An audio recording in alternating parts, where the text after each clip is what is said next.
Welcome to the Women's Motorsports Network podcast, the show that puts the spotlight on the incredible women who fuel the world of motorsports. From drivers to crew members, engineers to fans, and everyone in between, we're here to celebrate the trailblazers, dreamers, and doers shaping the sport we love.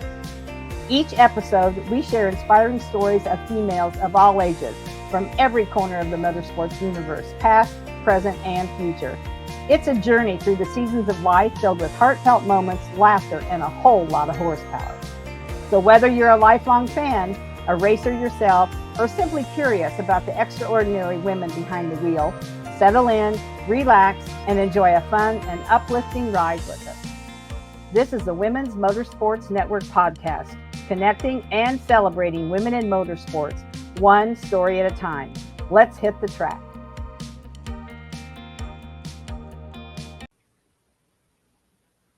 Hello, everyone. This is Melinda Russell with the Women's Motorsports Network podcast.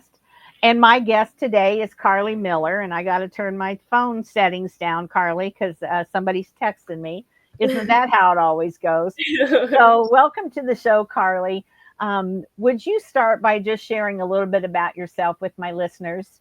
Of course. My name is Karley Miller. I'm 15 years old. I'm from Pennsylvania. I'm a third-generation driver. I play a lot of softball. I play some volleyball occasionally whenever I can. And there's not really much to it other than that. That and the racing. Do you have any pets? I do. I have 2 dogs. What kind of dogs do you have? I have a Beagle Jack Russell, whose name is Tika. And then I have a Beagle Australian Shepherd, and her name is Rue. Okay. I have a Shih Tzu, and his name is Crew, like Pit Crew. He weighs all of about 12 pounds. So, yeah, he's just my baby. I love him to pieces. So, Karley, how in the world did you get started in motorsports? Who got you interested? How old were you? Tell me your story. So, my dad used to race 270 micros, and he was really big into it. He ended up getting into a wreck at Mercer, so that ended his career, I'd say. Mm-hmm. And my brother used to race dirt bikes, and my dad was always terrified of racing them. For my brother, at least, he raced. He definitely did a lot of racing. He raced dirt bikes as well. So when I said that, like, oh, I want to do something with racing, he said, well, we're definitely not going to put you on a bike or on a quad. And I ended up I think it was my 12th birthday, I ended up getting a junior sprint as my birthday present. And pretty nice birthday present. Yeah. Yeah. That's very cool. So you were 12 years old when you started racing. Yep. Yeah. So 3 years, 4 years or whatever that you've been doing it. So how did, what did you do that first year? What, do you have a local track that you went to? Where did you go? We toured a lot. We went to Tri-City, Mercer, Knox. One of our more local tracks is Blanket Hill Speedway up in Katanning. And it was fun, but we definitely went there a lot, and it just got to a point where it was like, I want to go more places and I want to do more. So we went to a lot of tracks, and we definitely had a lot more success in those than we did every weekend at the place we went to. Yeah, and the competition, the variety of the tracks, it just makes you better, doesn't it? It does, 100%. Yeah, for sure. Are you still driving a junior sprint? I'm not. I am racing a V8 modified this year. Okay. Oh, so is this going to be the first year? Yes, this is it's going to be a big jump. But I am on a team called Jerry Schaefer Racing, and I definitely have a good line of supporters behind me, and I'm very excited about it, and we'll see how it goes.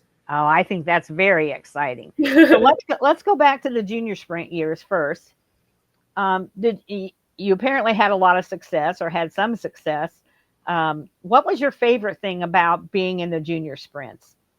It was probably being more closer with my dad.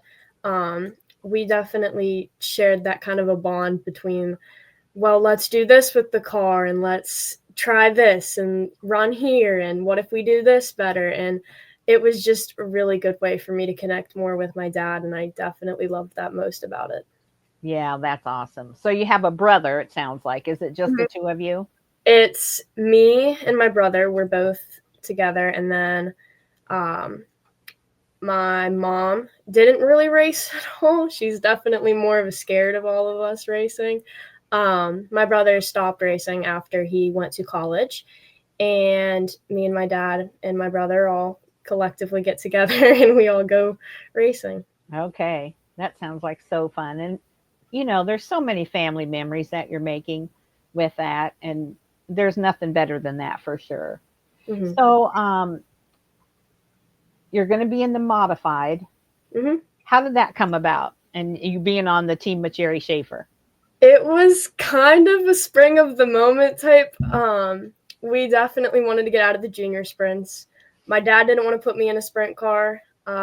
So really modifieds was the one thing that was the thing that caught my dad's attention the most. And Jerry Schaefer, we have one of my sponsors is Turn 4 Toilets, and his son Will Schaefer is like, I think he's a co-owner of it. And Jerry and Will were talking one day, and Jerry messaged us on Facebook and asked if we wanted to be a part of the team, and that was obviously something we wanted to be a part of immediately. For sure. So how does he own the car? Did you guys get a car? How did that happen? So we went down to North Carolina and we bought a car ourselves. So he did pay for my graphics, which I am eternally grateful for, because that would have been a very pretty penny, but that's not cheap. It's not at all. Yeah. And everyone on the team is so nice, and Jerry's a great guy, and everyone that I've met so far has just been great people. So where's that team out of? How close are they to where you live? They don't live very far. We're all kind of spread out around PA. Okay. I know some people will race at Mercer. Some will race at Lernerville. It's just, we're really everywhere. Okay. So where are you going to be racing mostly? We're not really sure yet. We kind of plan to go around and tour for a little bit. Okay. I think we might go to Lernerville some. Just to try to get comfortable with the car. But other than that, we're not really sure where we're going to go or what we're going to do. And how soon does that racing start? The first practice should start in April, but with the weather, it's probably not going to happen. It's the same. You have the same weather as I do in Michigan, basically. So, we could have a warm patch and then all of a sudden we could have a snowstorm. So you just have to really kind of wait it out, for sure. Yeah. So do you go to school or are you homeschooled? I go to school. Okay. What do your friends think about you racing? Do they understand it? Do they get that on the weekend you're going to be at the racetrack and not at the whatever else is going on? They understand that I do it. They don't understand much about it. I have a couple friends who I go to school with who do race. They mainly race dirt bikes though. So me trying to explain to them what dirt racing is and then them trying to explain to me, I've rode dirt bikes pretty much my life, but it's definitely harder for them to understand. And they're like, well, doesn't it get boring when you're just driving around in a circle? I'm like, there's so much more to it behind just going around in a circle. It's everything else. Isn't it funny that, and they're not alone, there's adults too. The same thing. They think that, asphalt or dirt and anything but a road course or a drag strip is you just go around in circles. What they don't understand is that there is so much going on the track. You might be going on an oval or whatever, but you've got to worry about the guy next to you and the guy in front of you and behind you and am I going to be able to pass? And there's so many things that you have to think about when you're racing. They don't understand for sure. No, I hear it all. I hear it all the time, and it's not just kids; it's adults too. If they're not involved in racing or have a passion for it, they really don't understand it for sure. Yeah, one of my best friends, she races dirt bikes. She's raced dirt bikes her whole entire life, and we kind of connect through racing, but it's like I'm trying to explain to her one thing and she's explaining to me another thing, and she's like, well, wouldn't you just do this? And I'm like, no, that's not what you do at all. And she definitely, she likes getting in and out of the car, and she's like, well, how about I drive it? I'm like, no. No, Like, not a good idea. no, No, not a good idea not for at sure. all. So, are there very many girls? I mean, in junior sprints, there were probably some girls. Um, were there many girls that you raced against, or was it mostly guys? It I'd say it was more 50-50. There was Okay, some girls who I raced with, who they started out racing in the season, and then throughout like the middle of the season, they just were gone. I don't know where they went, if they were still in racing or what okay, happened, but they just all kind of fell out, and I think it mainly there was one girl who did I understand her point of it because she did wreck at one point, and I think her family kind of got a nervous. little like schizophrenic about it, so they Yeah, did take her out of the car, but yeah. it was kind of a 50-50 situation. Okay, that's pretty good because normally the girls are in the minority, and in the modifieds, I'm guessing you're probably going to be in the minority, but Yeah. you won't know that till you get started. I don't think for sure. Hmm. So, what's been your biggest challenge when you started racing? What was the hardest thing for you to learn? That's hard. I definitely would say that the one thing that really confused me was if I was tight in a corner or if I was loose in a corner. That was hard to get it at first. And my dad, he obviously knew.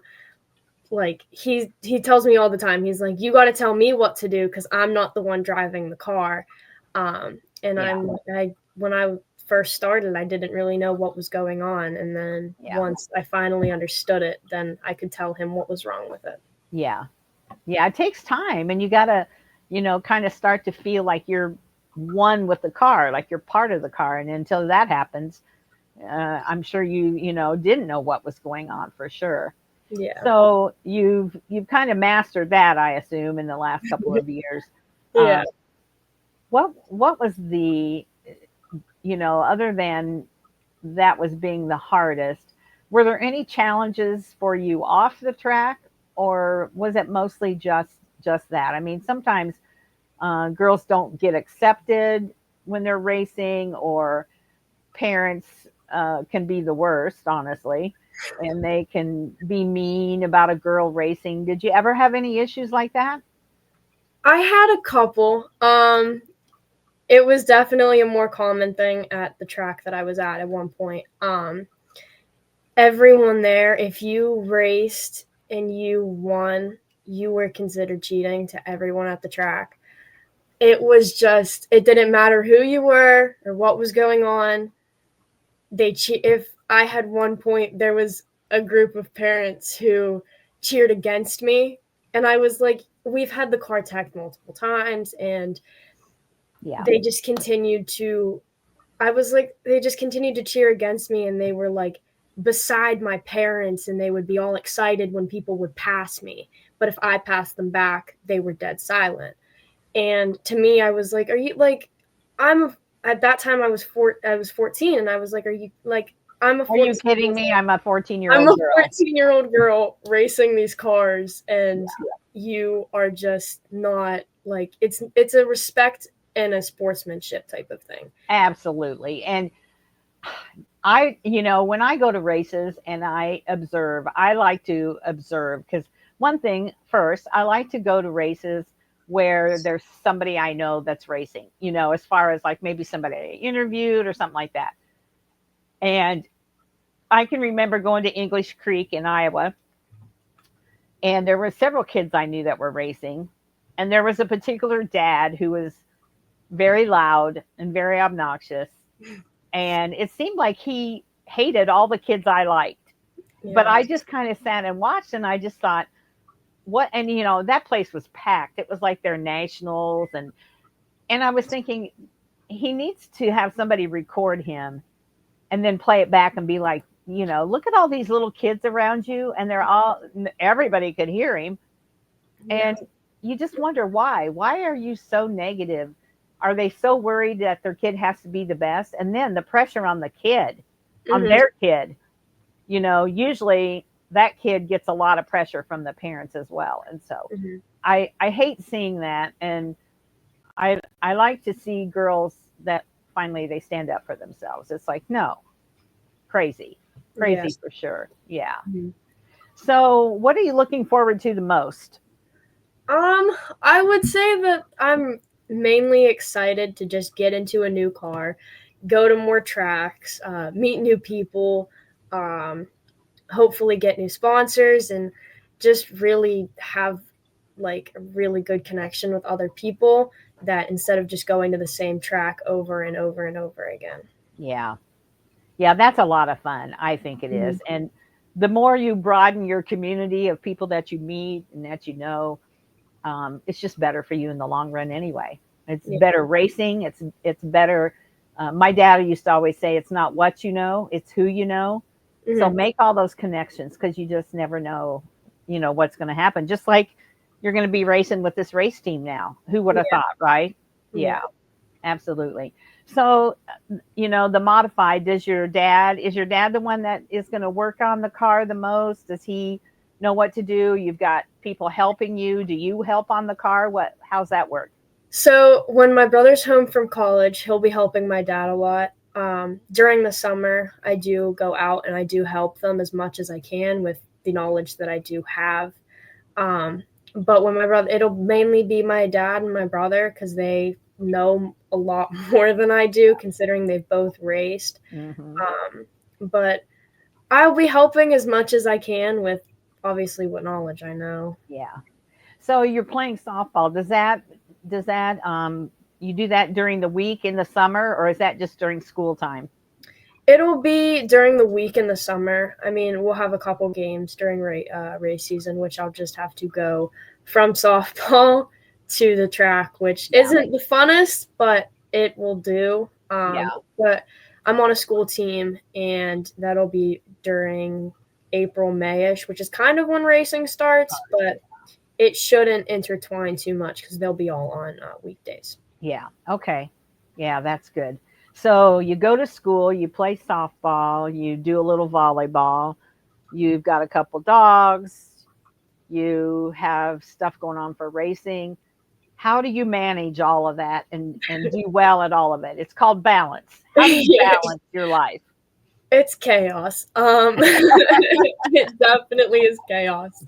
Um, when people tell me like, "Oh, do you want to go here? Do you want to do this?" I'm like, "I have this on a day that I have this, and then I have this on this day." My schedule is basically booked, and then on the days that I don't have anything, tell me like 2 months in advance, and then that's when we can decide. Yeah. Yeah, because that's a lot of managing Yeah. everything. But I'm sure you've learned well from your parents, but it is a good it can be good and bad, but it is really a good thing because as you get older, you look at your mom, she probably works, she has a family, she does laundry, she buys groceries, she goes to the racetrack. I could go on and on. And Mm-hmm. she has to learn how to have balance. And so that's something you probably learned from watching her too. Yeah. Um, have you ever thought about, first of all, on a day when things don't go very well at the track, we call those bad days. If you Mm-hmm. have a bad day, how do you manage that at the racetrack? It's definitely a process for me. I'm a perfectionist, Mm, and when some things don't go right, I definitely do tend to get a little angry at myself. Um, but if I just sit in the trailer, I usually bring a book, and I sit in the trailer. I usually put my headphones in, and I'll just read a book to calm myself down and just mhm. try to put it behind me. And I'll definitely talk with my dad to see what I can do better Yeah, for the next time. yeah. You've never thought about, oh, I'm just going to quit. No, not one time. Not one time. No, because first of all, what would you do if you weren't racing and you love it? And so you're not going to quit, Yeah, you know. But it just we know, and when you say you're a perfectionist, we know that we're going to lose more than we're going to win yeah, in racing. That's just the law of averages. So that's something that you just have to learn how to deal with, is that, and it's one thing if you make a mistake, you're mad at yourself, compared to if Joey Jones runs into you and crashes you. That's a whole nother kind of anger. That's a whole other kind of anger. Yeah, so it's all about learning how to deal with all those situations. So, what does a race day look like? You get up, you go to the racetrack. Do you always eat the same things? Do you have any superstitions, like you always wear the same T-shirt or the same socks? Well, when I get up in the morning, I usually like drink a smoothie or something. I usually don't eat much before I go to races. After races, I'll definitely eat, but it's usually race days when I eat something. I just get so nervous and I'm like, I don't know what's happening. Yeah. So I don't normally eat on race days, but after that, I'll probably eat like a protein bar or something, and then that's really it. And then the next day, I'll eat back to normal. But Right. So when you say, you're nervous, it's not that you're scared, it's that you're nervous. What are you nervous about? it's so much to me. I mean, when I go out, I mean, my dad crashed pretty hard at Mercer whenever he raced. And to me, it's when I got in my car for the first time in my junior sprint, I cried because I was I was scared that it was going to happen to me. But obviously, a lot has evolved from the time that he was in his accident to now. There's full containment seats. The helmets have improved so much, and everything is just so much different. And I went out on the track and I came back in and I absolutely loved it. And I just have this weird feeling for me that it's like someone's going to hit me wrong, or I'm going to end up spinning or get hit T-bone basically. And it's like, I think all the time, it's not going to happen. It's going to be fine. You've done it so many times before, but it's just this weird thing for me. And it's just, I get so, like, it's not like I'm so nervous to the point where I'm throwing up. It's right. I just get these weird butterflies in my stomach, and I'm like, it's going to be fine. I just need to calm myself down before. Yeah, you almost need to write. Do you know what a mantra is? I do. You almost need to write yourself a little mantra that you read every time. And it can be short. You read every time before you go out, and it says, I will complete this race. I will be successful. I will, and whatever those things are, maybe 4 or 5 little things. And to the point where you just say them in your head and you know them on, by memory. And that'll chase away all of those thoughts that, oh, I hope I don't crash. Well, don't think about that, because you know that what you put in your mind is what comes out. And so we have to be positive, and it's hard. It's hard to do that, especially when you know that your dad went through something traumatic. But I think the more you race, the more if you start saying those positive things to yourself, then those negative things will disappear. And you'll be like, oh, I haven't thought of that in a really long time. That's always a good thing. Mm-hmm. So I may have asked you this, I don't know. What's your favorite part of being involved in motorsports? It's everything for me. I love going to the track with my family. I love to see my friends that I've met at races. I honestly love everything about it. I love the thrill, the excitement, just everything about it to me is so special. And I realize one thing that I don't think I'll ever be able to get away from. Yeah, it's in your blood, isn't it? Yeah. Definitely in your blood. So I know you're 15, so you haven't had a lot of years in motorsports, but what are some things maybe you've learned from being involved in the motorsports that you might not have learned had you not been involved? I definitely say patience. When I was little, I was like the most impatient kid. I was if we had to stand in a long line, I would run off somewhere and I'd go do something. But I've definitely don't go to Disney then, because that would be bad. I've went to Disney before and it was the most hectic thing of my life. Yeah. But I definitely would say patience is the biggest thing that it's taught me. When I first got into it, I was so mad at myself because I would pass someone would pass me and I would be so close to them. And I would just not take my time, and then I'd end up screwing up or I'd end up spinning. And it was just, to me, it was every lap you have to find something that's going to work for you, and you have to be patient with it, or else you'll end up making a mistake and you'll lose that lead that you had. Yeah, absolutely. And I was just reading, I can't remember what I was reading because I read a lot and I listen to a lot of podcasts, so it could have been on a podcast. But they were saying going fast doesn't mean that's not really what's going to help you win the race. The fastest driver doesn't usually win. They usually make a mistake, they crash, they run into people. It's more about speed and strategy and patience and all those things put together. And you have to think about what you're doing and not just think about how fast you can go. Yeah. Yeah, for sure. So, is motorsports a good sport for girls to be involved in? I think so. I think that for me, I've made a lot of friends, and I've definitely met a lot of people who are very close to me. I mean, one of my friends that I met for the first time at a track, me and him are still really close friends to this day. And I personally love it so much. Yeah. Yeah. And Karley, you're going to be friends with those people for a really long time.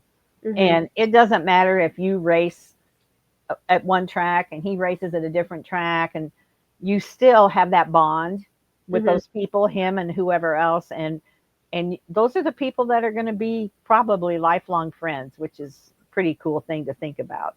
Yeah. So do you have a mentor or someone that you look up to as a role model?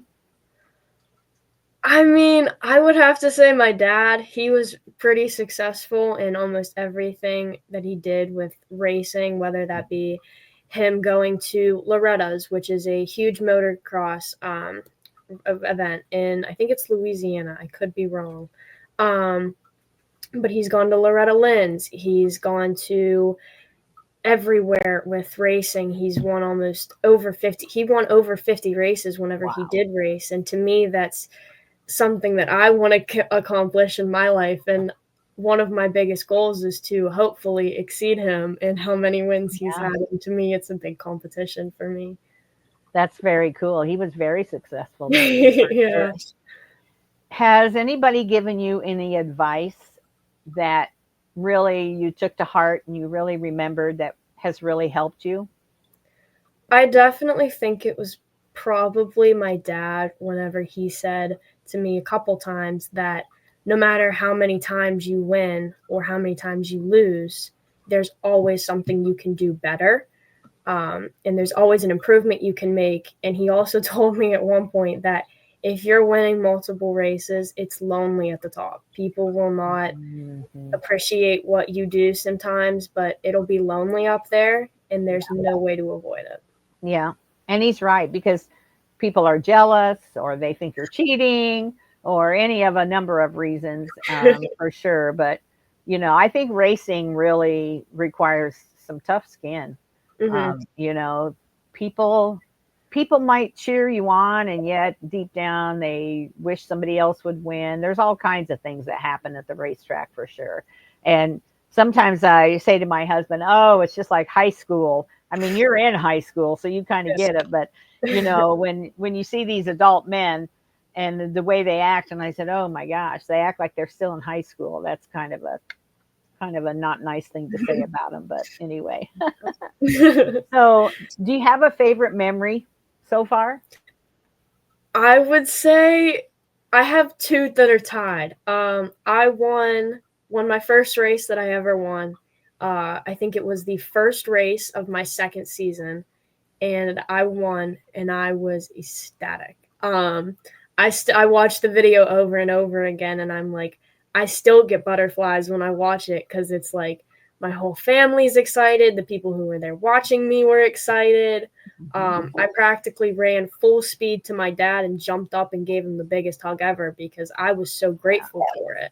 And another time was whenever me, my brother, my dad, and my brother's girlfriend, we all went to Greenwood Valley for a 500 to win show for the Northeast Outlaw Invasion. and I won 500 there, and it was Wow. it was a really close race.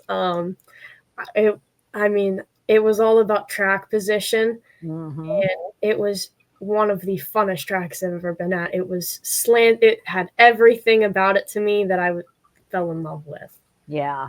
Well, congratulations. That's pretty cool for sure. Thank you. Yeah.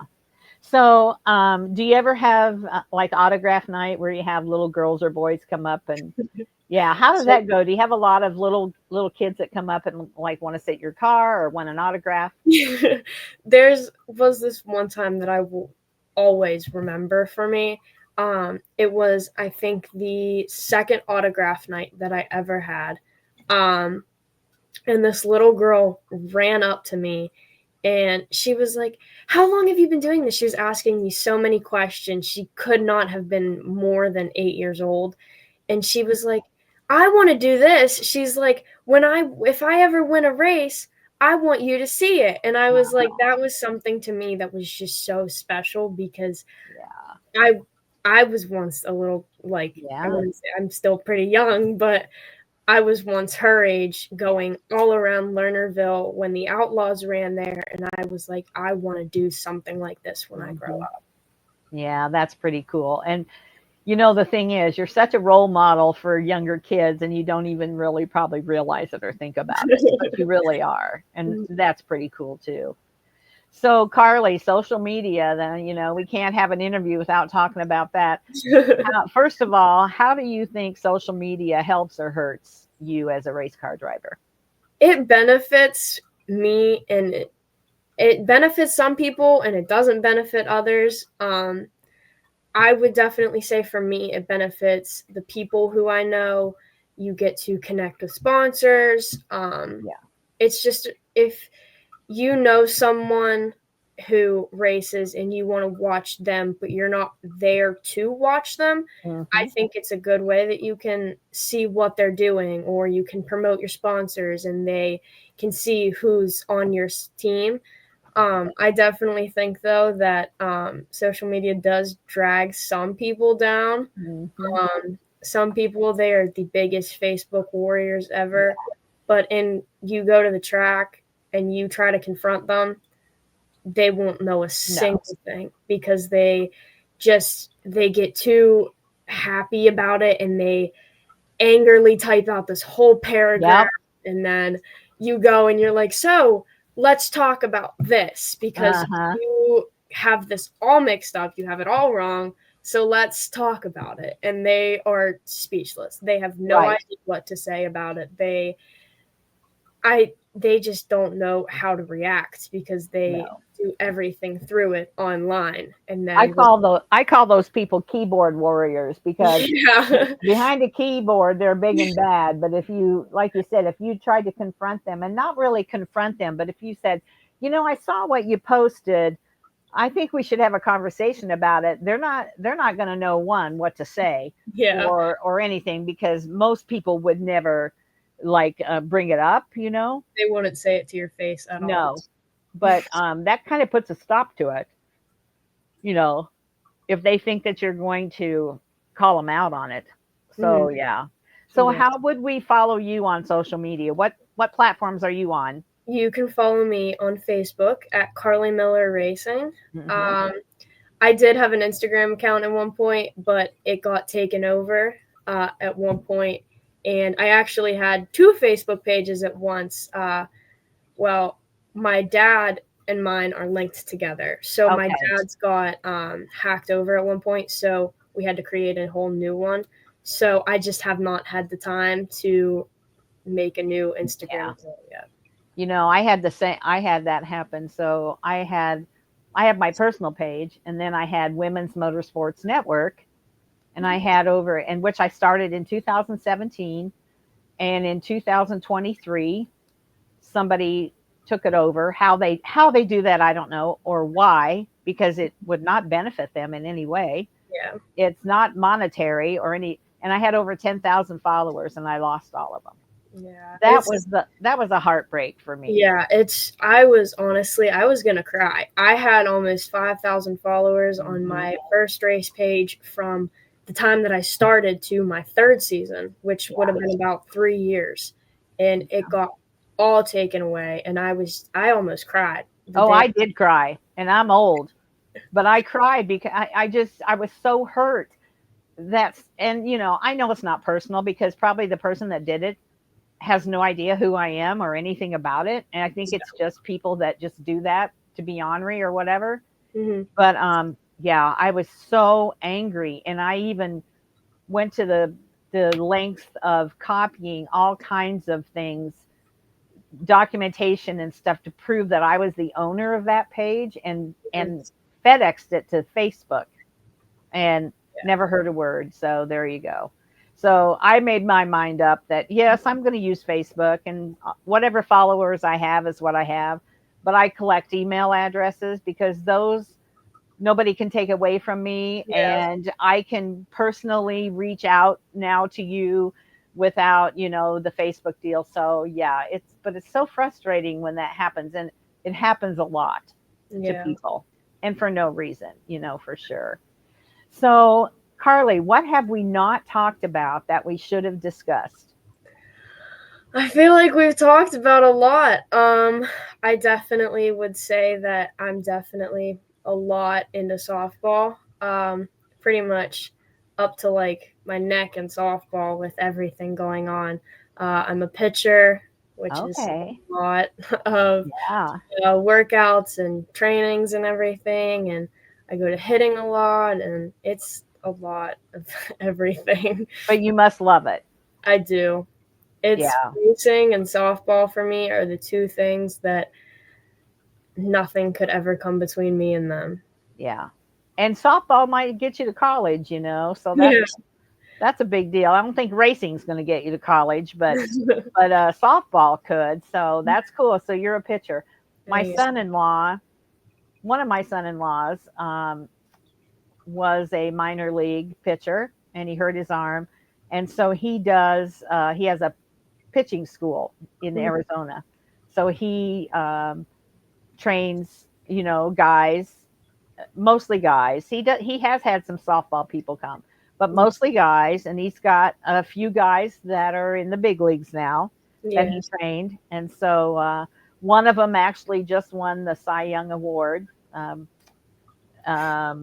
Oh shoot, I can't even think of his name right now. But anyway, he plays for the Tigers, Detroit Tigers, and he just won the Cy Young Award. And so, I know that softball, baseball can get under your skin just like racing can.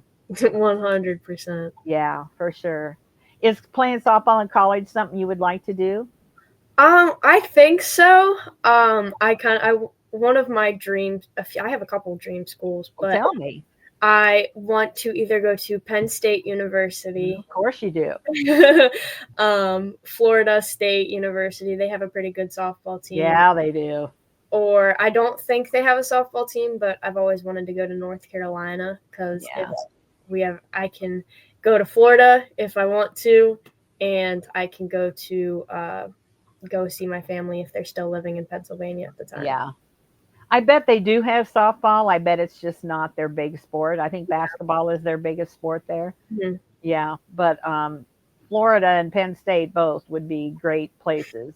Yeah. I've watched the College World Series for softball, and man, some of those girls can really hit the ball. Yeah. Whoa. Yeah.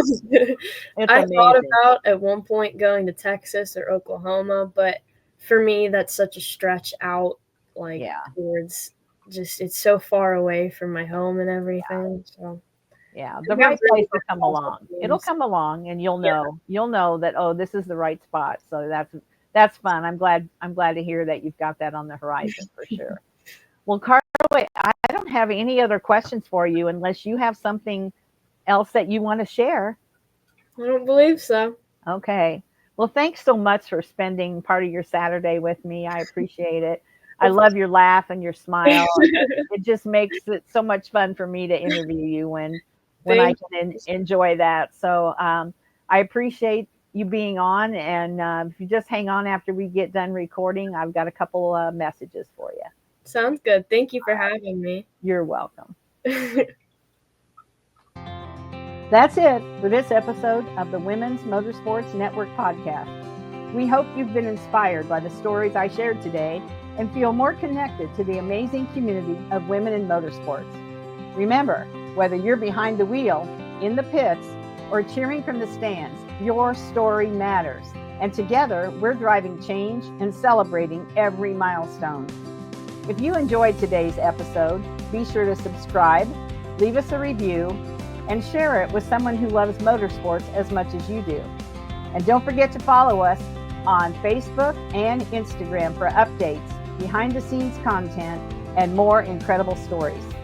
So until next time, stay inspired, stay connected, and keep racing through life.